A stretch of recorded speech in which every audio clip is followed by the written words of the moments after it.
Welcome to On the Money, where the business of Russia is business. I'm Peter Lavelle. Being elected for a third six-year term as Russian president, Vladimir Putin returns to power in a very different country than only 4 years ago. Candidate Putin ran on a mostly populist platform. Can the elected politician deliver the goods and keep the economy growing, as well as interest foreign investors?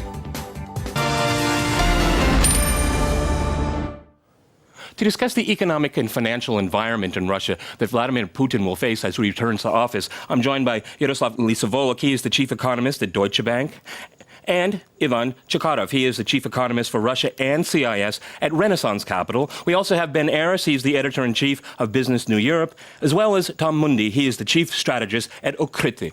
But first, let's have a look at how Russia's new president may transform the country's economy. In 4 years' time, Russia is expected to break into the ranks of the top 5 economies in the world, with annual GDP growth reaching up to 7%. However, that's contingent on a thriving and innovative business sector. Vladimir Putin, who is set to return to the post of Russia's president this May, winning more than 63% of the votes, has vowed to make this vision of economic transformation a reality. The foundations of this economic policy have their roots in the sharp rise in world oil prices that coincided with Vladimir Putin's first presidential term. However, moves to stimulate private business and lessen the economy's dependence on commodities, especially oil and gas, became challenged in 2004. The current state of Russian economy is the same as it used to be 1 year ago, 5 years ago. Basically, the economy is very dependent on oil, on commodities and their price. Basically, we don't see any significant developments in the transformation of the economy towards higher value added. In the 8 years since 2004, though certain things have changed in the Russian political landscape, Putin's determination to implement reforms and reduce the budget's reliance on high oil prices is still there. And if hitherto overlooked sectors of the economy can be developed and the economy diversified, one nagging threat to the country's fiscal health, commodity price volatility risk, will be reduced greatly. And such risks were clearly demonstrated in the wake of the 2008-2009 global economic crisis, as Putin gave way to Dmitry Medvedev as Russian president. Russian industry is primarily split between globally competitive commodity producers. In 2009, Russia was the world's largest exporter of natural gas, the second largest exporter of oil, and the third largest exporter of steel and primary aluminum, and other less competitive heavy industries that remain dependent on the Russian domestic market. This reliance on commodity exports makes Russia vulnerable to boom and bust cycles that follow the highly volatile swings in global commodity prices. On the back of shrinking world demand for its prime money-making exports, as well as tightening global credit markets, the Russian economy's growth prospects started to contract in 2009. Since then, lending to Russian banks and firms has picked back up, and economic growth is back on the positive side. But if you see, from a foreigner point of view, if you see the Yeltsin year, your GDP decrease of 40%. In the Putin's presidency, the first one, your GDP increased 40% again. You were in deficit, and now you are balanced or positive. You were bankruptcy in 1998, now you are more positive and cash positive with a good growth. However, the country may still face some short-term challenges. Most notable is a prolonged recession in Europe, which could trigger a global slowdown. And that could lead to another commodity price bust if Russia's economy fails to reform. But given the 6-year term ahead of him and bulging state coffers thanks to $125 oil, Putin should have ample time to implement the reforms. Anna Yudina, On the Money, RT. Okay, gentlemen, let's start hashing out the next 6 years in Russia. Yaroslav, is it going to be a walk in the park for the returning president? Because let's look at it this way. Let's compare the last 4 years when Putin was president and his next 6. What's the similarities? What are the differences? Yeah, well, clearly the biggest difference is the external environment. I mean, the last 4 years of Putin's presidency essentially preceded the crisis in Russia. and were actually at times were quite favorable in terms of including foreign investment pouring into Russia on a major scale in 2006, 2007. So that is probably one of the differences. Another one, I think, is that certainly the degree of political capital that Putin used to have during his first two terms was very significant. Now it's still very significant, but lower. And now the trend may be not as one-way and favorable all the time to Putin. So in this more difficult environment, Putin still has to have the courage to spend the political capital that he has to change the system, because ultimately this system has to be changed. Ivan, what do you think about it? I mean, is it a walk in the park? Because, you know, we have a very different environment right now, and we have to talk about politics as well in this program.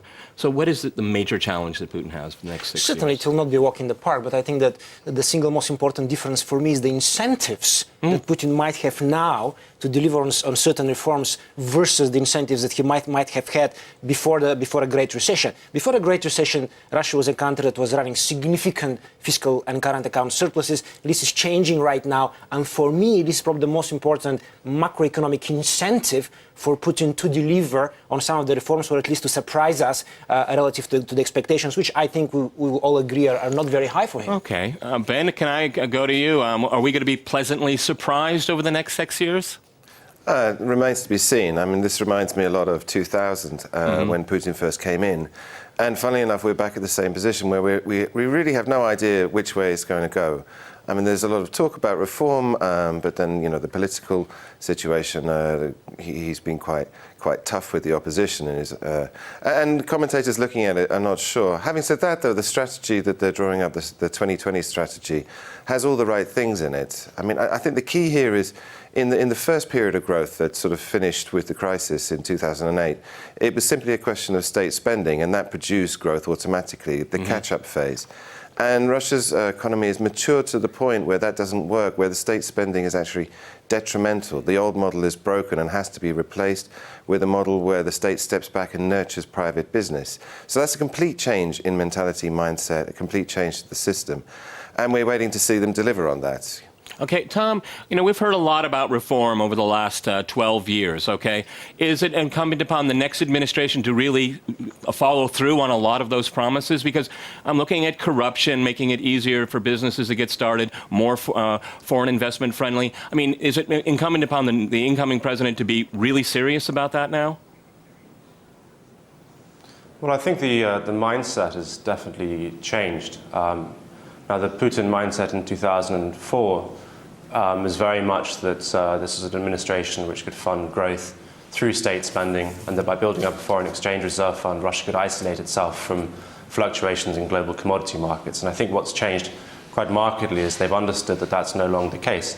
And therefore, this is a government that will need to do much more to encourage investment from abroad, and in doing so to diversify the economy and reduce the reliance on the export of its resources. And in that context, you know, I am quite encouraged by some of the rhetoric that has come out of the Putin administration, either as a prime minister and as future president, which should do something to encourage investment. And there have been a number of policies which have been proposed to help that. I mean, the most notable has been transparency in state-run companies and improving the relationship between free cash flow and dividend payments amongst state-run companies. I think that that's a very positive step, and I think also you look at the financial services framework in Russia, particularly driven by the MISEX RTS merger, that's something also that can help to drive inward investment and to get more foreigners involved in Russian equity markets, and that's all a good step. However, I would be slightly questioning over whether or not this government is serious about real political liberalisation. There's been some moves, and we know them well, to allow regional governors to be elected, for example, to lower the thresholds to get into the Duma. I think we need to wait a little bit longer, because I'm still not so sure that this is an administration that wants to see a real debate and pluralism within the Duma. And I think that's something that the foreign investment community is looking at and might be disappointed. Yaroslav, if I can go to you, I think the new administration is actually interested in debate because they actually reacted to some of the protests of December and right before the presidential election. I think they get it now, okay? And I think it's also important to point out to our viewers is that Putin actually does what he says very, very often, okay? He does have a core group of people and he has to keep them happy. He is a politician, after all. He also has to attract foreign investment. How does he balance it? Yeah, in my view, clearly one of the barriers for Putin to actively pursue the economic agenda was the electoral cycle. And clearly this was something that put off some of the difficult decisions by a certain period of time. And we'll probably have to wait for real, more tangible reforms to happen for another probably 2 to 3 months at least. And then, of course, another issue is significant state spending, budget spending, electoral promises that in the medium term do create some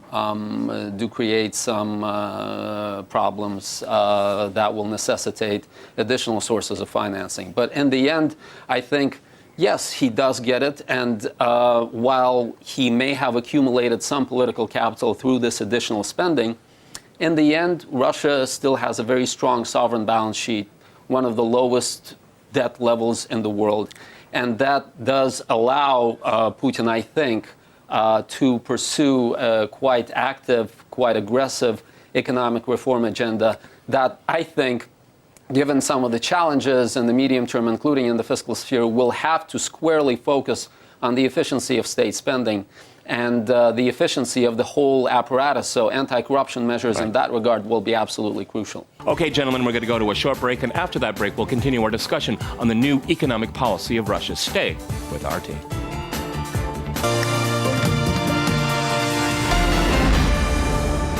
Welcome back to On the Money. I'm Peter Lavelle. Okay, let's continue our discussion on the financial environment in this country after the presidential election. Okay, Ben, right before we went to the break, you wanted to jump in there. We were talking about political reform and Putin's agenda. Go right ahead. Yeah, I think we're actually skirting around an issue here that lies at the core of what's going to happen next, and that is, does Putin actually believe in markets? Does he actually want a free market, a liberal, open economy?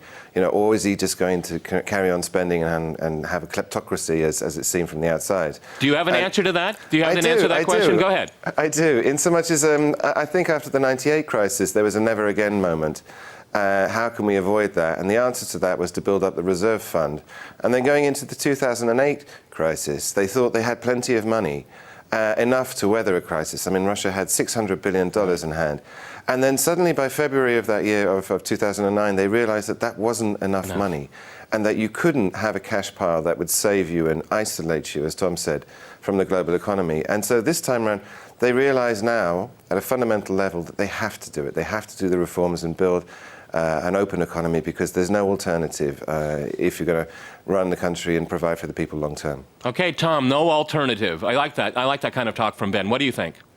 Well, I think there's certainly been a growing awareness of the economic necessity for reform, and the one way to do that is to provide investors with a long-term, stable return on the capital that they invest. And I think that's something that this administration, over the years up to now, have got really, really wrong, particularly by messing around with tariffs, tariff growth, tariff changes, by taxation in the oil and gas sector, by issues surrounding corruption, by targeting specific industries and businesses with seeming randomness. Now, that's something that they absolutely have to tackle. Otherwise, there'll be very few people who want to bring their money into Russia.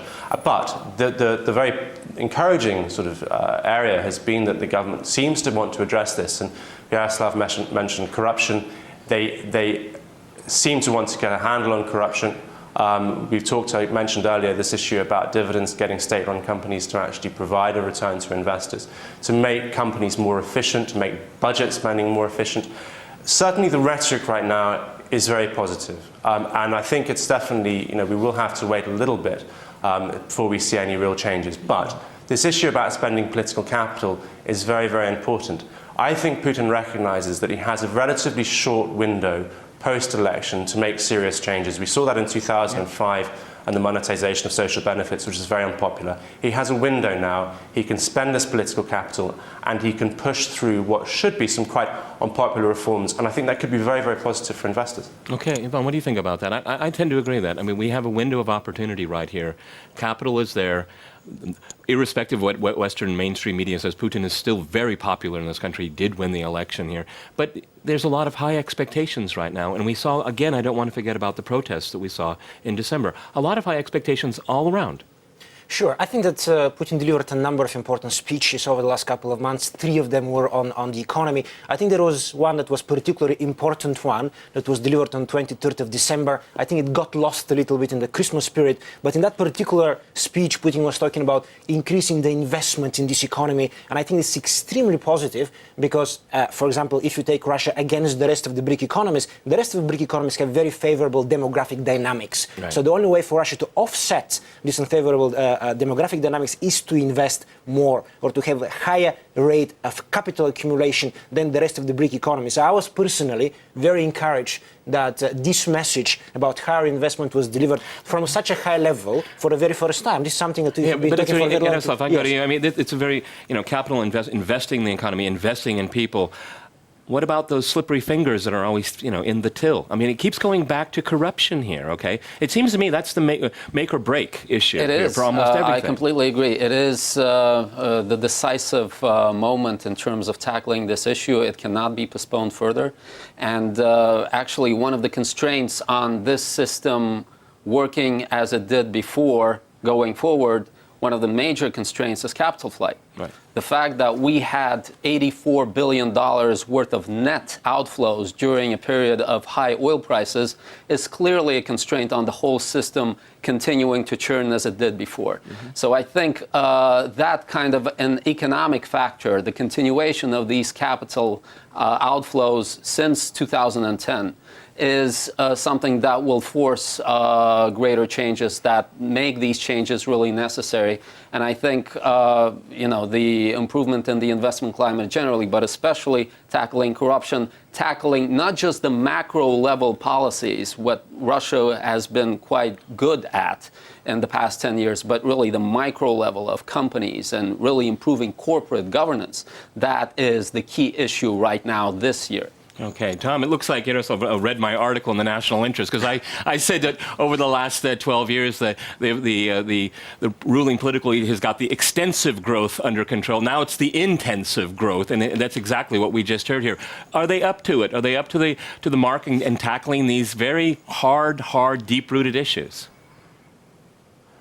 Well, I mean, I've long argued that one of the issues in Russia is there's no federal body which oversees issues of corruption.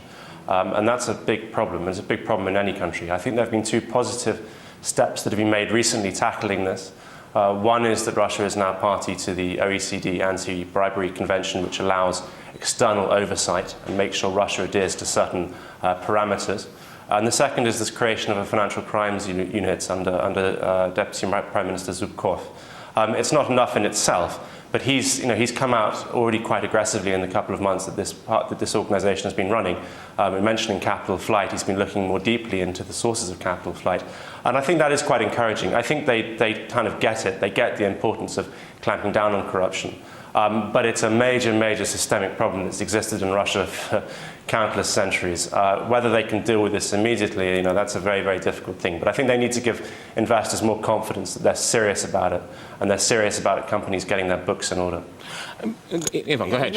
Jump in. We're talking a lot about corruption, and it seems to me that this issue is a little bit blown out of proportion. Okay, usually, people look at the Transparency International headline index, which ranks Russia 154th out of 178 countries, and it gets even more exciting than that because Russia is actually sandwiched between Papua New Guinea and Tajikistan. But the problem with this index is that it's a corruption perception index, and this perception index could be influenced by media coverage of this country. For example, if you go to Transparency International, also goes to individual countries and asks people themselves, have you or a member of your family experienced corruption in the last year or so? About 20% of Russians say yes. This is not something to be proud of, but I think that given the level of income. This is not out of proportion with the rest of the world. So I think this is something that sometimes we might be usually forgetting. I find most Western countries have institutionalized corruption, but that's a different topic. Yaroslav, I'll go back to you. What if we were looking for one single driver to enhance, grow the economy? What would you be looking at from a policy perspective? From a policy perspective, I would say investment growth, fixed investment growth, and